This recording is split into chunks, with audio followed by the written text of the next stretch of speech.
Hello, I'm Tiffany Cloud. Welcome to The Storm, and thank you for watching today on WYLN TV 35. If you look at the political signs all over the city, it's pretty obvious. We have a big municipal primary coming up on May 21st. In studio with me today, Hazleton City Councilwoman Allison Barletta, who is running as a Republican against the incumbent mayor. She hopes to win this May primary and move on to the general election this fall. Allison, thank you so much for coming on The Storm. Thank you so much for having me. Happy to have you. This is exciting stuff. This is a big race. A lot of talk all over the city. People are really watching this one closely. We're going to dive in and talk a lot about your decisions to run. Sure. But before we get into that, I just want to personalize it a little bit by having you tell us about your background, your ties to the city of Hazleton, where you went to school, where you work, things like that. Sure. So I am the daughter of Carmine and the late Johnny Barletta. My family for generations has built the community, has defined family values. They have taught me there is no limit on what could be done. I am a lifelong resident here in Hazleton, and right now my fiance and I are raising our 7-year-old daughter Madison here. Hazleton is my home. I love this city, and I will do everything I can to support it. Okay. You went to school where? Hazleton Area High School, and then I graduated from Penn State University. Okay, and where do you work? I actually am a business manager at our local business, Hazel Auto Parts. All right, and then you also decided to run for Hazleton City Council last go around. Yes. So you've been serving a term there. What is your proudest achievement as a councilwoman in the city of Hazleton? I believe it's doing what is best for our residents. You know, I don't just go in there and vote to vote. I make sure that I ask the hard questions, that everybody is informed, and I believe that's a wonderful accomplishment. I also think one of the big accomplishments is working together, working across the party lines. We're working together as a group. We approved many grants together, many bids. We also improved, many hiring of cops. We hired, 2 rounds of cops together, which was wonderful. We also have this council has changed the process of the sealed bid. We now have it going directly to one person, which would be the city clerk, and we now have it being time-stamped when it's getting handed in. It's actual sealed bid, and it will come in front of council. I think that's a wonderful accomplishment. One of the other ones was actually having the board appointments coming in front of council, having people come in. They were able to apply for them, put a resume in, and then we were able to choose who was the most qualified candidate there. And I think that was a really big step for our council, and it was great to be accomplished. One other thing was great this year, we actually were able to do the work sessions. So when we took office, we were sworn in, we decided to come out with a schedule and put work sessions back on city council, which is nice to sit around with everyone and collaborate and communicate. A lot of what you're saying to me is actually collaborating, communicating, yes, working across party lines, and making sure that the city council isn't as contentious as perhaps it has appeared to be in the past.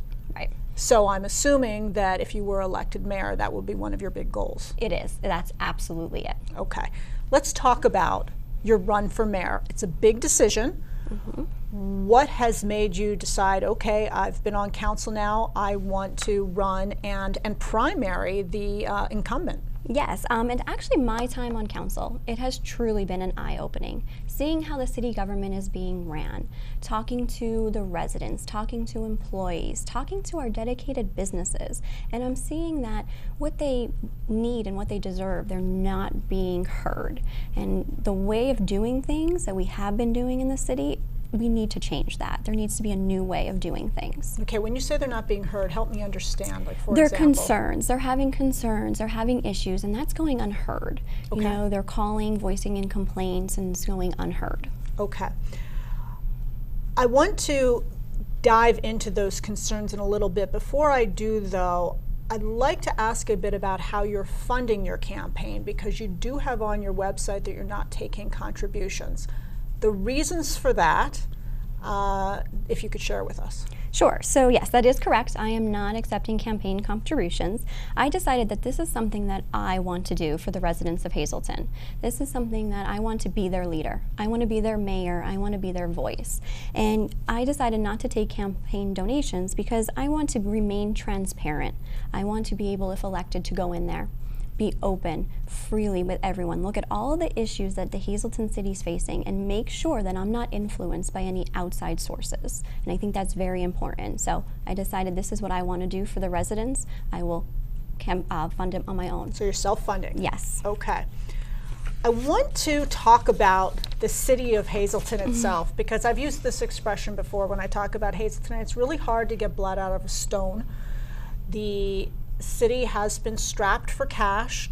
The ability to increase revenue substantially has been challenging. We've had a lot of costs. We've lacked a lot of the funds to implement a lot of things that people would like implemented. How are you going to go about increasing revenue? How are you going to go about cutting the costs? What out-of-the-box ideas do you have? Well, to start, I think we need to be an effective leader. Whoever is mayor needs to be an effective leader. We need to look at the city as a business. And that means first we need to go in there. We need to look at everybody's job description. And then after that, we need to sit down with all the employees and we need to see what strengths and what weaknesses the city is facing. I think that's very important. And then moving on to each department, we need to sit down with our departments and see how they're being ran and see where we could jump in and see what we could do by technology, by making it more efficient and more effective. We need to look at bringing technology in and cutting down man hours, not manpower, man hours.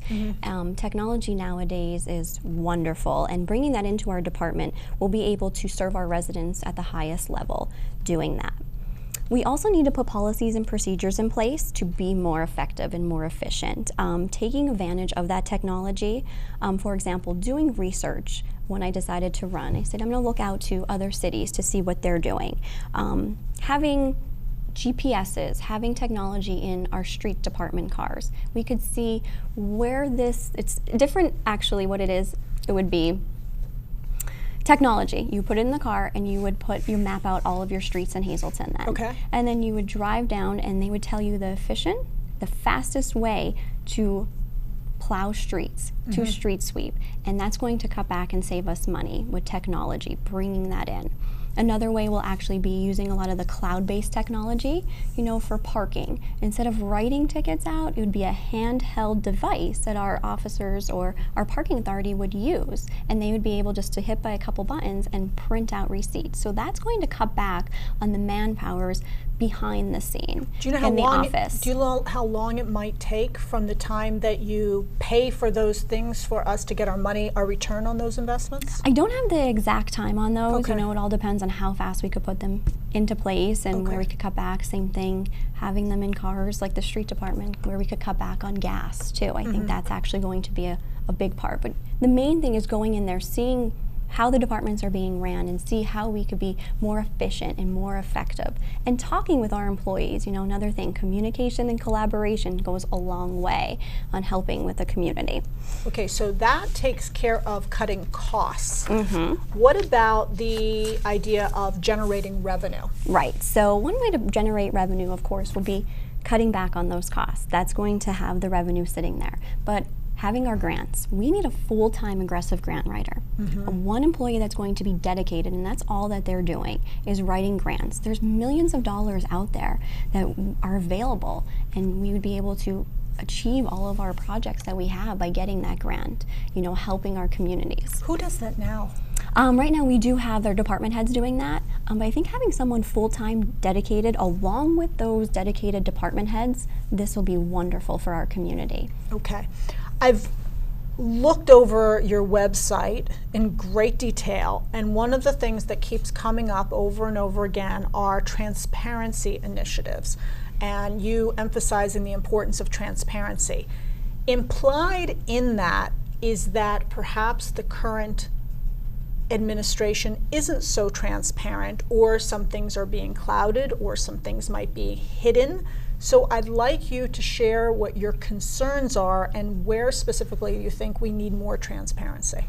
Sitting on council, like I said, it was an eye-opening, and sitting down, this is what we need. What I want to do is the first Hazleton Transparency Initiative. You know, this is something that I believe that's first time ever, one of a kind in local government, a transparency initiative. And the transparency initiative is actually going to be involved with the collaboration and communication, but what we're going to do is publish on our hazletoncity.org website. We're going to revamp our whole entire website. We're going to publish all of the financial transactions, so the residents could see exactly where their hard-earned tax money is being spent. We're going to publish contracts. We're going to publish the upcoming contracts so people are aware of what's going on. So right now, somebody doesn't have the ability to see that with ease? Correct. Okay. Correct. I believe that's the only way we're going to unite as a community, as a team, is through transparency. I also believe publishing all of the employment positions and the promotions. You know, my big thing is I want to put an end to the political hiring. I want to... The nepotism. Yes, I want to end it. I want it to be available to whoever's going to come in, apply, be interviewed, and then awarded to the most qualified candidate. The same thing on promotions. I want it to be given to the person with the most merit, you know, not who you know. And I think that affects our residents in our city when we hire people based on who you know and not who is going to do the best for our city. Okay. Also, too, one of the big things is I want to publish, being the mayor, we will publish all of the mayor board appointment seats. It worked very well when we published all of the council board appointment seats, but publishing all the mayor board appointment seats, where one of our residents could come in, whoever wants to come in, apply for it, submit their resume, just like council would do, and then they would be chosen from that list. So it's not just who you know, it's who's interested in this position, who's going to work together as a team with the city. Well, you're going to get a bigger pool of people. Yes. If you do that, and you might get someone who is much more highly qualified than... Absolutely. And it's wonderful. You know, before I was even elected to council, I didn't know a lot of the board appointment seats were even available. You know, we always knew about the water and the sewer, but I didn't realize all of the other board appointments that are available. Okay. So if I were to fast forward in time, Allison Barletta, and you've been mayor of the city of Hazleton for 4 years, what would the city of Hazleton look like? Well, first, we're going to become fiscally responsible. We will be out of Act 47. That will be one thing. And as mayor, implementing the changes that are in my platform, the changes that I'm going to put in place, you know, our city government's going to be more responsible. We're going to be stable. And then we'll be able to improve the quality of life. And improving the quality of life in Hazleton, we're going to get rid of the blighted properties that we face. We're going to fix our roads and make it more cleaner and safer. And that's going to attract more businesses. We'll be able to build up our local businesses, which will help our local economy, and we're going to be attracting new businesses to our area, higher paying jobs then.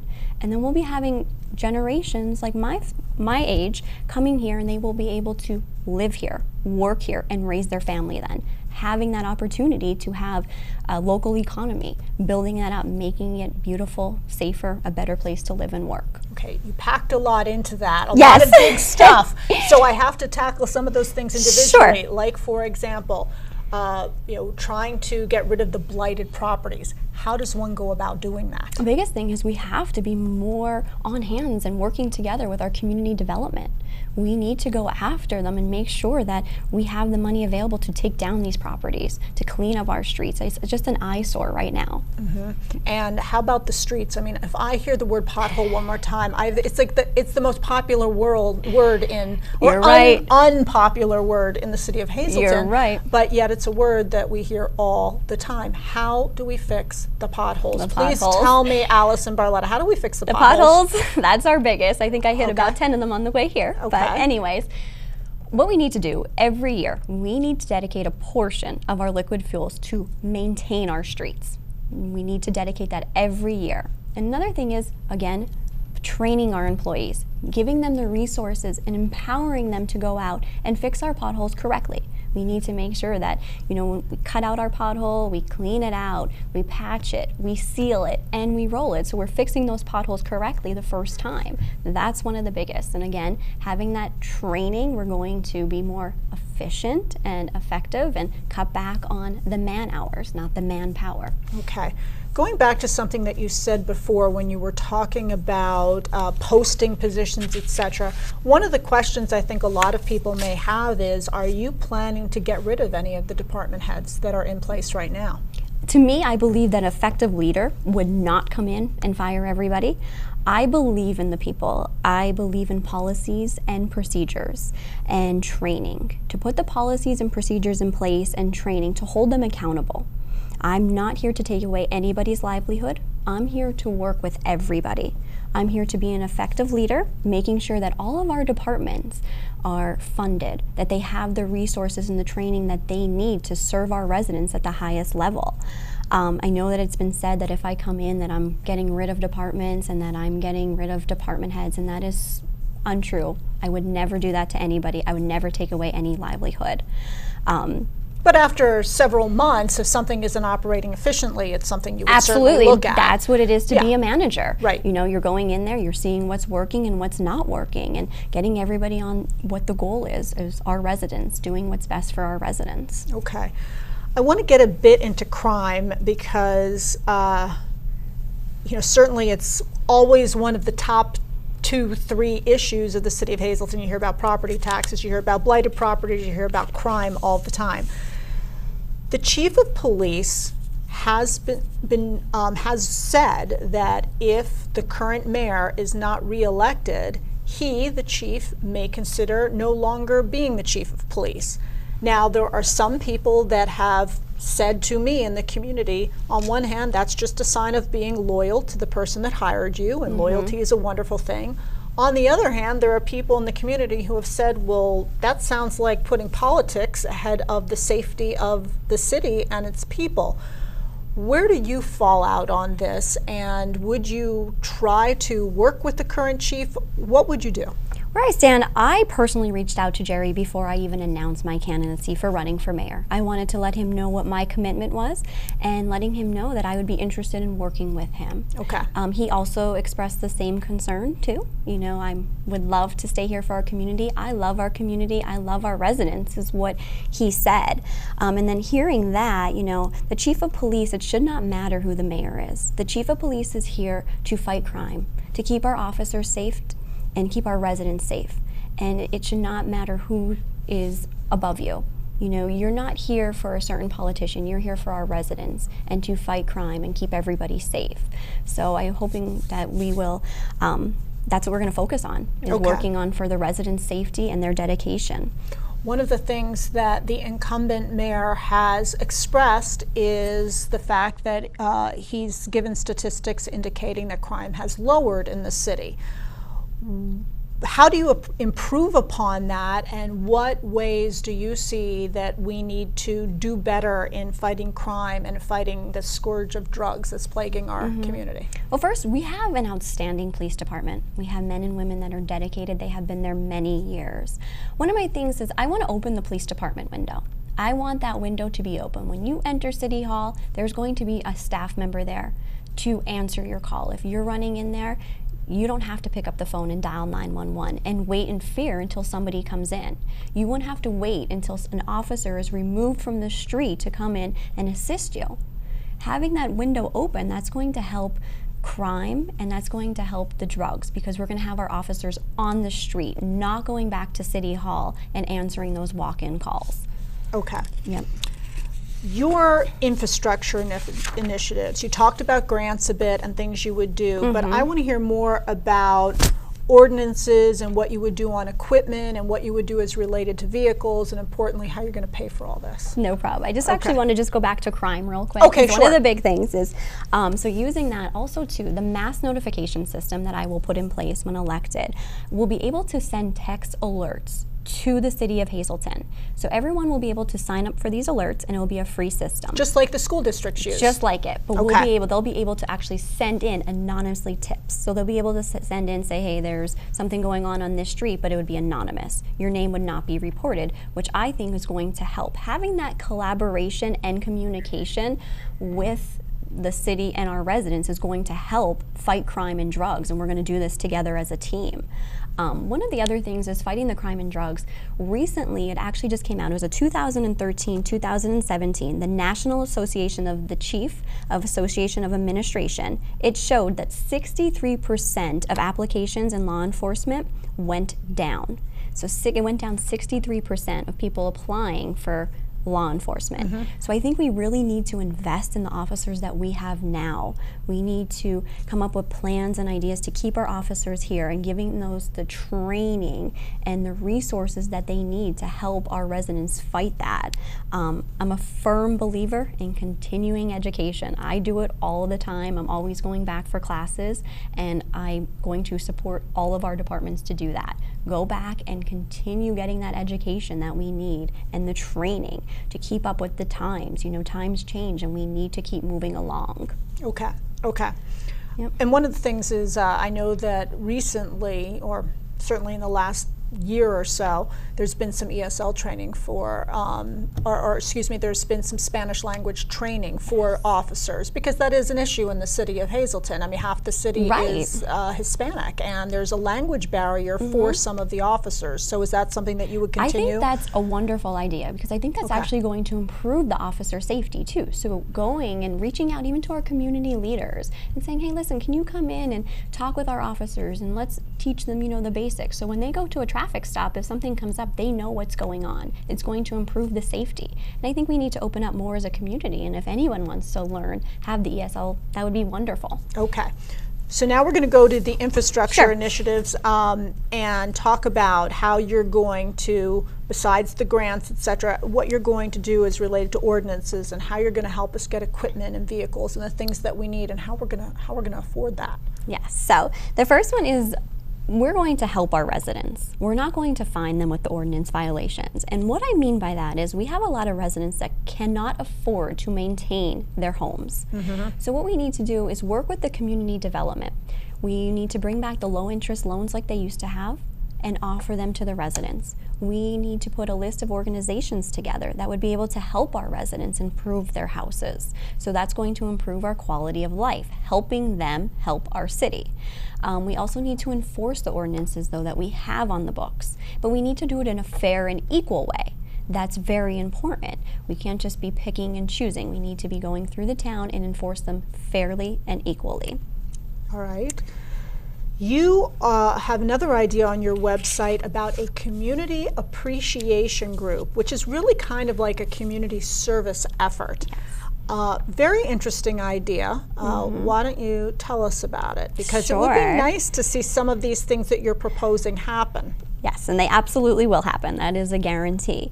I am all about community. We are one community. So having the community appreciation group, that's going to be a group of volunteers and student volunteers that maybe need community service hours or hours for another organization, where they could go out and assist our residents that maybe cannot cut their lawn, maybe cannot shovel their sidewalks or help pick up trash. So this is our time to come together as a community and help each other. The same thing with the community togetherness group. That's going to be a team of volunteers that will meet monthly and walk through the city of Hazleton, help us pick up garbage, help us, you know, clean up sidewalks. And that's going to also help cut back on the city workers going out and doing those projects where they could be focusing more on our streets and improving other hazards in our city. So we're all working together as a community. Well, I'd certainly be happy to see some community service from our youth, because I know there's been many a times that I've driven up here to this TV station, which is high up on a hill, and I see elderly folks out struggling to shovel. And I think back in the days that I was younger, and that wouldn't be happening. So hopefully you could get more young people doing that. Bring the kids back into going to get the money. Exactly.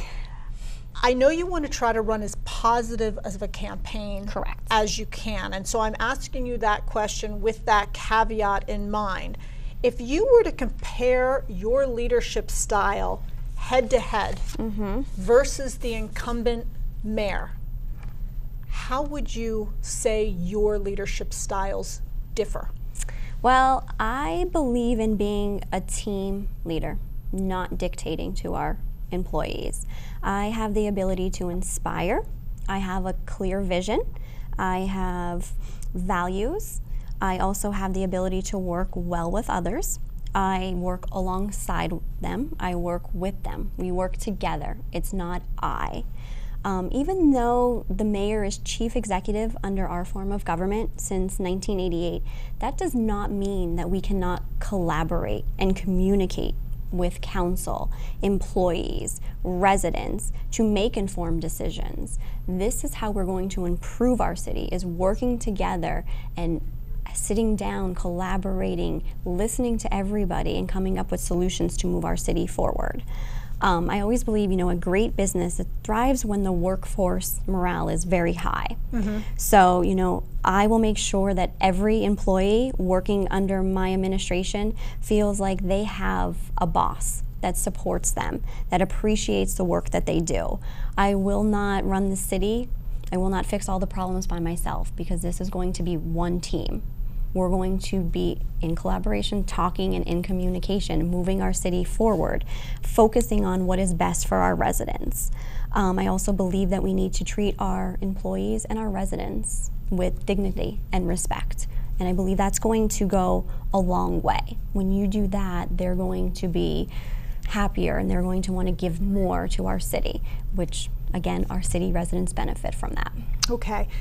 If people want to learn more about you, I know we've been pulling up your website. It's AllisonBarletta.com. Correct. And you're also on social media, Facebook? And Instagram, too. Okay, you see, I'm not on Instagram yet. I haven't figured that one out, but I am on Facebook as well. If you, in these final minutes, would like to really make the case as to why the people should elect you to become the Republican nominee for mayor of Hazleton, and why you're best suited really to go on to the general election and become elected mayor of Hazleton, I'd like to give you that opportunity. Sure. So I actually want to just touch base too. Running for mayor, a lot of people say, she's young. I'm 31 years old, and that's one thing I want to get out there. I have experience in managing successful businesses now for 9 years. Our city needs new energy. It needs new ideas. It needs technology. It needs our generation of technology to bring that to the workforce. We need to be more efficient, more effective. We also need to put the policies and procedures in place. It's about the people, and it's about being successful. I always point out to people when they say, she's too young to run for mayor. I'm not too young. Looking ahead, look at Steve Jobs. He was 21 years old. Look at the founder of Facebook. He was 19 when he found Facebook. And a lot of the other mayors, I have been reaching out to communities, talking to them to see what's working. We have the Sunbury mayor that I just met with. He was 31 years old when he was elected. He's now 32.